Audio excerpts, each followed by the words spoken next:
Coba kita pikirin bareng-bareng, kenapa ya niat hidup sehat sering gagal di tengah jalan? Atau kenapa diskon 70% di Shopee bikin mahasiswa lupa ngerem? Dan emang seberapa penting sih pelayanan pelanggan buat konsumen? Nah, semua pertanyaan itu nggak cuma bisa dijawab pakai opini, tapi juga pakai data. Kami dari kelompok 3 akan menyajikan hasil analisis dari survei dari 105 responden mahasiswa dengan visualisasi yang nggak bikin pusing. Mulai dari check sheet, pie chart, histogram, scatter plot, line chart, sampai fishbone diagram. Dan produk favorit mayoritas responden bisa jadi petunjuk penting buat pelaku bisnis. Jadi daripada datanya cuma numpuk di Excel, mending kita ngulik bareng-bareng dan lihat cerita apa sih yang bisa kita gali dari angka-angka ini. Yuk langsung kita masuk ke inti presentasi. Kita mulai dari visualisasi pertama. Sekarang saya akan menjelaskan mengenai check sheet dengan visualisasi pie chart. Jadi di check sheet ini kita dapat melihat produk-produk yang paling banyak disukai oleh responden. Kita ada tabel di sebelah kiri, terlihat bahwa ada 5 produk favorit dengan jumlah yang terbanyak, yaitu adalah makanan, pakaian, kosmetik, part otomotif, dan juga aksesoris HP. Data ini juga divisualisasikan dalam bentuk pie chart ya. Jadi di pie chart ini kita bisa lihat bahwa makanan menempati urutan pertama dengan presentasi yang sangat amat besar yaitu 20%, diikuti dengan pakaian sekitar 19%, lalu kosmetik dengan 18%, sementara itu part otomotif juga cukup banyak dipilih, yaitu sekitar 15%, dan juga aksesoris HP sebesar 6,67%. Produk lain seperti kesehatan, perawatan diri, peralatan rumah tangga, dan elektronik memiliki presentasi yang lebih kecil daripada yang tadi saya sebutkan. Berdasarkan data ini, kita bisa simpulkan bahwa konsumen lebih banyak tertarik pada kebutuhan pokok dan kebutuhan sehari-hari seperti makanan dan pakaian, diikuti oleh produk penunjang seperti kosmetik dan juga aksesoris. Jadi informasi ini kita bisa gunakan untuk menentukan prioritas produk nih, untuk promosi yang sesuai dengan minat konsumen.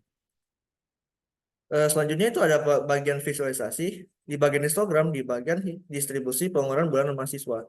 Di sini kita bisa lihat berdasarkan 5 rentang nominal, yaitu di angka 100.000 hingga 500.000, di angka 501.000 hingga 1,5 juta, angka 1,5 juta hingga 2,5 juta, di angka 2,5 juta hingga 5 juta, dan di angka di atas 5 juta. Dan di sini kita bisa lihat bahwa mayoritas mahasiswa itu di angka 36 responden itu menghabiskan uang di angka 100.000 hingga 500.000. Ini menandakan bahwa inilah kelompok yang terbanyak yang ditandai dengan batang biru tertinggi di grafiknya. Dan juga jumlah mahasiswa kemudian menurun seiring meningkatnya pengeluaran. Misalnya terdapat cuma 10 responden yang mengeluarkan uang di atas 5 juta. Lalu juga kurva putus-putus merah ini menunjukkan itu kepadatan atau sebaran datanya. Terlihat puncak kurvanya tuh berada di grafik yang 100.000 hingga 15.000.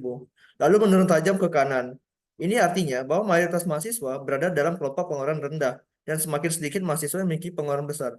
Nah, secara keseluruhan grafik ini menunjukkan bahwa sebagian besar mahasiswa memiliki pola pengeluaran yang hemat atau juga terbatas.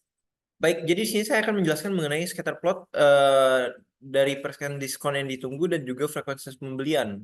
Jadi di scatter plot ini kita bisa lihat hubungan antara seberapa besar diskon yang ditunggu oleh pelanggan dan juga seberapa sering responden berbelanja setiap bulannya.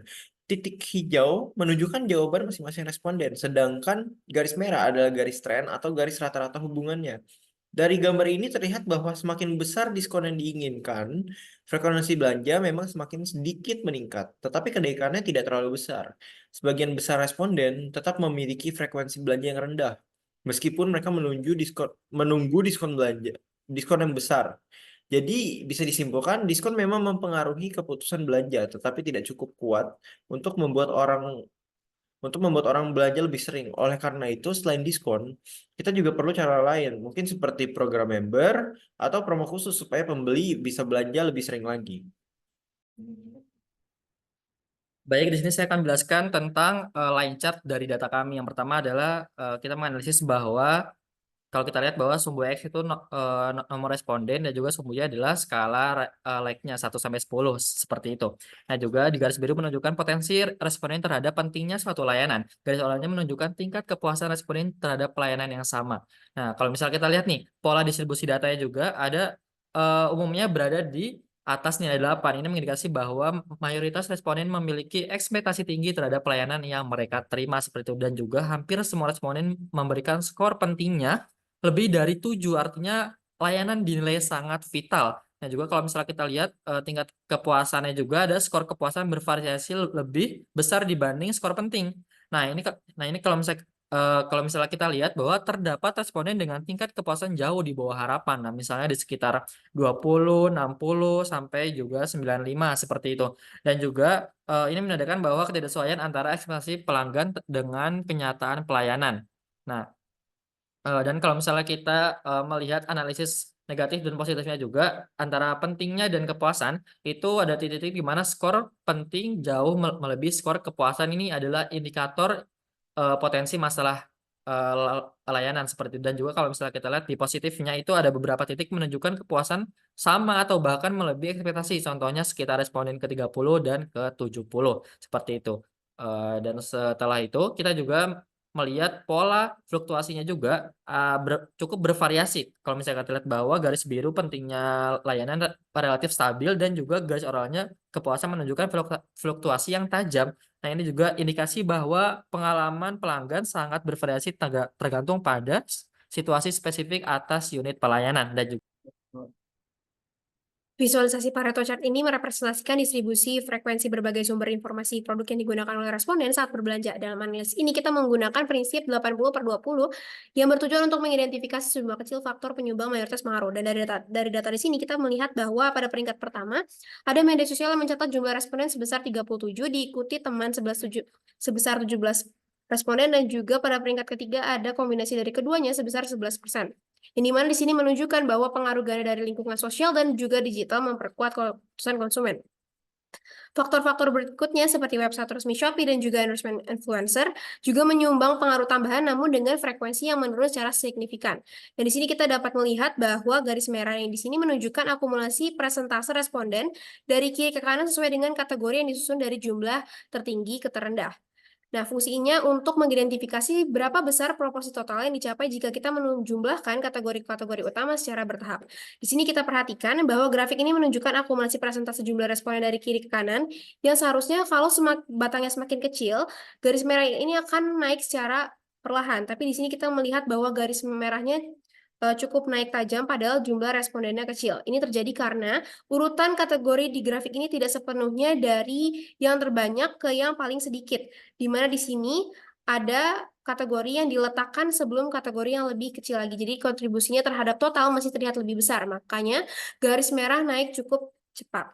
Nah, yang kedua di sini ada garis hijau horizontal, di mana ini ada cut off 80% yang digunakan sebagai batas visual berdasarkan prinsip Pareto 80/20, yaitu sekitar 80% dampak biasanya berasal dari 20% penyebab utama. Dan garis hijau ini membantu menentukan kategori prioritas yang paling mempengaruhi konsumen terhadap responden. Dan ini mengidentifikasi kategori-kategori terpenting untuk memberikan kontribusi besar terhadap total pengaruh. Dapat dilihat bahwa 3 sumber teratas ini adalah yang menghasilkan lebih dari 80% total responden. Oke, sekarang saya akan menjelaskan visualisasi Fishbone dari kepuasan layanan Shopee rendah. Pertama, tentu kita cari tahu dulu nih, apa sih penyebab responden tidak puas dengan layanan Shopee. Nah, di sini kami menemukan 6 penyebab utama, yaitu ada manpower, method di yang kedua, namun kami kemarin keliru membuatnya berwarna hitam, jadi ini kurang kelihatan, maaf sebelumnya. Kemudian ada machine, yang keempat ada material, yang kelima ada mother nature, dan yang terakhir ada measurement. Baiklah, langsung saja saya jelaskan yang pertama dulu, ada manpower. Ini mencakup masalah pada SDM Shopee, misalnya customer service lambat merespon, kurang lama, atau staff tidak diberi pelatihan yang memadai. Kemudian yang kedua ada method berkaitan dengan alur pelayanan, contohnya proses refund yang membingungkan, serta tidak adanya SOP pelayanan yang jelas. Kemudian ada machine, masalah dari sisi teknis aplikasi seperti error yang sering terjadi, UI tidak intuitif, dan loading lambat saat checkout. Kemudian ada material, ini soal produk atau informasi di aplikasi seperti diskon yang tidak sesuai info, produk tidak sesuai di deskripsi, atau endorsement yang menyesatkan. Kemudian selanjutnya ada mother nature. Ini faktor eksternal seperti cuaca yang mempengaruhi pengiriman dan gangguan logistik dari pihak ketiga. Kemudian yang terakhir ada measurement, yaitu lemahnya evaluasi internal, misalnya tidak ada survei kepuasan atau pemantauan performa layanan secara berkala. Nah, kesimpulannya dari Fishbone ini kita bisa lihat bahwa rendahnya kepuasan pelangganan Shopee disebabkan oleh kombinasi faktor internal dan eksternal, mulai dari SDM, sistem aplikasi, prosedur layanan, hingga logistik dan pemantauan kualitas. Baik, saat ini saya akan menjelaskan hasil analisis proses flow diagram, yaitu flowchart. Jadi tujuan dari flowchart ini adalah untuk memetakan bagaimana berbagai faktor, khususnya diskon, kualitas pelayanan, dan pengalaman negatif pelanggan yang berdampak terhadap tingkat kepuasan pengguna Shopee. Jadi visualisasi ini dapat membantu kita memahami pola berpikir pelanggan dan bagaimana keputusan mereka terbentuk berdasarkan kondisi-kondisi tertentu. Kita mulai dari pertanyaan pertama, yaitu apakah diskon penting bagi pengguna? Jika jawabannya tidak, kita lanjut ngecek apakah pelayanan penting bagi pengguna. Namun, jika jawabannya ya, kita masuk ke pertanyaan berikutnya, yaitu apakah diskon yang ditunggu lebih dari 50%. Jika jawabannya tidak, dapat diartikan bahwa pengguna sudah merasa puas dan hasilnya langsung pada bagian sangat puas dan loyal. Sedangkan jika jawabannya ya, artinya ekspektasi pengguna terhadap diskon sangatlah tinggi. Maka kita lanjut ke pertanyaan yang berikutnya lagi untuk menilai apakah pelayanan penting bagi mereka. Jika jawaban pelayanan tidak penting, maka diartikan pengguna merasa puas dengan pengalaman belanjanya dan hasilnya juga langsung pada bagian sangat puas dan loyal. Tetapi jika jawabannya ya, yaitu pelayanan dianggap penting, maka kita akan lanjut ke pertanyaan berikutnya, yaitu apakah pengalaman negatif lebih dari skala 6. Nah, pada pertanyaan ini kita bisa mengukur jumlah pengalaman negatif yang dialami pengguna, misalnya keterlambatan pengiriman, produk tidak sesuai, dan lain sebagainya. Jika tidak lebih dari 6, maka hasil yang dapat diartikan yaitu puas tapi tidak optimal, sedangkan jika lebih dari 6, hasilnya itu resiko tidak puas tinggi. Dari flowchart ini kita bisa melihat bahwa kepuasan pelanggan tidak hanya bergantung pada satu aspek seperti diskon saja, tetapi juga sangat dipengaruhi oleh kualitas pelayanan dan jumlah pengalaman negatif yang mereka alami. Pada flowchart ini terdapat 3 hasil utama dari proses pengambilan keputusan, yaitu sangat puas dan loyal, kedua puas tapi tidak optimal, dan ketiga risiko tidak puas tinggi. Analisis ini diharapkan dapat membantu e-commerce seperti Shopee dalam menyusun strategi perbaikan yang lebih tajam dan berbasis perilaku pengguna sehingga layanan yang diberikan bisa semakin relevan dan memuaskan. Sebelum kita tutup, yuk kita reka perjalanannya. Dari check sheet dan pie chart, kita menemukan bahwa hambatan terbesar dalam menjalani hidup sehat ternyata bukan cuma niat, tapi juga faktor seperti jadwal padat dan godaan makanan enak yang real banget buat kita semua. Lanjut ke histogram. Ternyata rata-rata mahasiswa bisa belanja di Shopee tiap bulan sampai lebih dari 5 kali. Dan makin gede diskonnya, makin semangat belanjanya. Di scatter plot yang menunjukkan korelasi positif antara diskon yang ditunggu-tunggu dan frekuensi pembelian. Jadi fix ya, diskon bukan sekedar promo, tapi senjata psikologis. Dan di line chart, kami mengulas tentang pentingnya layanan pelanggan. Ternyata layanan yang ramah dan responsif punya hubungan erat ya dan tinggi skor kepuasan. Artinya, pelayanan itu bukan bonus, tapi kunci loyalitas. Artinya, data itu bukan cuma angka, tapi petunjuk penting buat ngambil keputusan yang lebih tepat.